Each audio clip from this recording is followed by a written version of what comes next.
This is the WJTS News. In the news tonight, child left in hot car results in death. Spencer County crash results in fatality.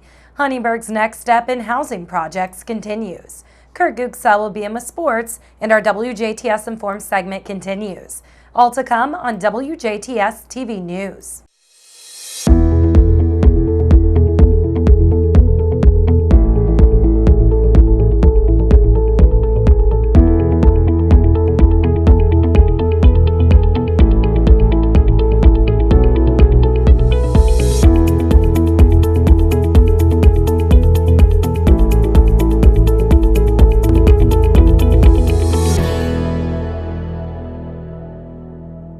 Good evening. I'm Jenna Schaffer with the news. One child is dead after being left in a hot car at the University of Southern Indiana yesterday. According to the Vanderburgh County Sheriff, a call to the Sheriff's Department was made around 1:45 p.m. of a report of a child left in a car that had apparently been in the car since that morning. The parent of now confirmed 3-year-old Oliver Dill says they forgot to drop off Oliver at daycare that morning. The sheriff says when the parents of Oliver went to pick him up from daycare, they realized he was still in the car seat.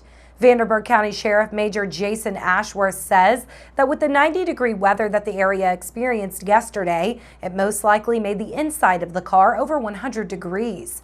Ashworth also says that parents need to be aware and make sure they know where their children are before they leave their cars. Oliver attended the USI daycare. USI President Ronald Rochin released a letter to the community to send out his condolences to the family, as well as to state that the campus will be offering counseling services. Rochin also stated that the Children's Learning Center will be closed today to give child care workers time to grieve. There's no word on when the center will reopen.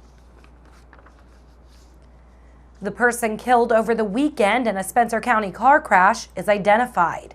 The Spencer County Coroner's Office says 28-year-old Nathaniel Shiver of Utica, Kentucky was pronounced dead at the scene. Just after 7 a.m. on July 7th, Spencer County Dispatch got a call about a crash involving 2 vehicles on State Road 161 just south of County Road 300. The driver of the second vehicle was airlifted from the scene with life-threatening injuries. Their condition is unknown at this time.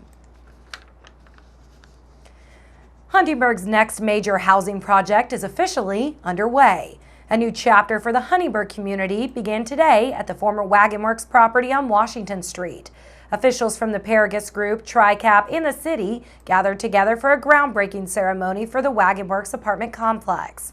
Huntingburg Mayor Denny Spinner was one of the city officials at the ceremony and explains why yesterday played such an important role in the community. We heard loud and clear from our industrial partners, the people who provide the jobs here in Huntingburg, that there was a need for a diversity in housing here.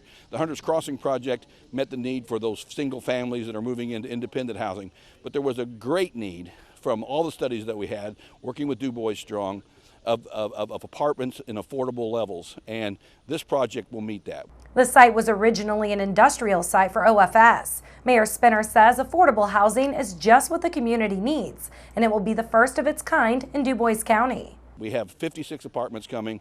Most of them are either single bedroom or efficiency type apartments, which there's not that offering here in Du Bois County right now. So we believe firmly that when this project is completed, there will be an opportunity for those who work here in Du Bois County to be able to come and live here, enjoy working in the Du Bois County area, and be part of the other amenities that are going on here in Huntingburg. It's a short walk to 4th Street and on to Market Street, and it'll just make part of this a community that we can really be proud of and repurpose a site that is ready to go and have an exciting future here in Huntingburg.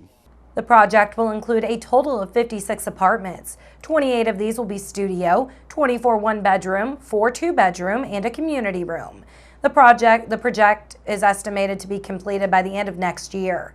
This is the final project in Huntingburg's stellar strategic investment plan, where they partnered with Indiana Housing and Community Authority TriCap and Paragus Development. The Huntingburg Chamber of Commerce will host the 2019 State of the City and School Address on Thursday, July 18, 2019. The address will be held at the Huntingburg Old Town Hall at 309 North Geiger. Doors will open at 8 a.m. and the address will begin at 8:15. The public is invited to attend. Mayor Denny Spinner will deliver the State of the City address, and Superintendent Tim LaGrange will deliver the State of the School address, providing Huntingburg citizens an opportunity to reflect on an impressive list of accomplishments from the past year within the city and school system.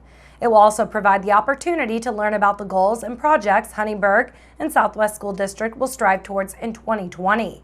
Huntingburg City Council passed an ordinance to continue to provide tree limb and yard waste disposal for city residents last night at the monthly City Council meeting. The ordinance sets that the service is only for Huntingburg residents who reside within the city limits and additionally sets a fine structure for rule violators. Previous discussions held at council meetings over the past couple months concluded that the city's limb yard has suffered abuses from people dumping tree trimmings who are not residents. It is estimated that the city spends around $50,000 a year in time and dumping fees for the disposal site. A security system and timed gate have been purchased by the city to control use of the limb yard and to catch potential abusers. The fine structure for those caught abusing the system starts with $100 for first-time offenders and $250 for subsequent offenses. Rules for the limb yard will be set by the Board of Public Works, who has the issue on their agenda for Thursday's meeting. The public is being encouraged to attend one of two memorial services for Holocaust survivor Eva Kor, who championed forgiveness even for those who carried out the Holocaust atrocities. Eva Kor passed away on July 4th last week at the age of 85 in Poland during an overseas trip. In the Terre Haute, Indiana museum she founded, called the Candles Holocaust Museum and Education Center. Her funeral will be Sunday at Terre Haute's DeBon Funeral Home, which has limited seating. The Candles Museum is encouraging the public to attend either an August 4th memorial at Indiana State University in Terre Haute or an August 18th memorial at Butler University in Indianapolis. Kor was a Jewish native of Romania. Most of her family was killed at the Auschwitz concentration camp, but she and her twin sister survived. Some may remember when Kor spoke to local area school corporations about her experiences at Jasper High School in 2017. Tiles with images of swastikas that were installed more than a century ago have been removed from the walls inside an Indiana University building. The Bloomington School says the tiles at the Indiana University School Public Health Classroom building were installed before the swastika was adopted as the symbol of the Nazi Party.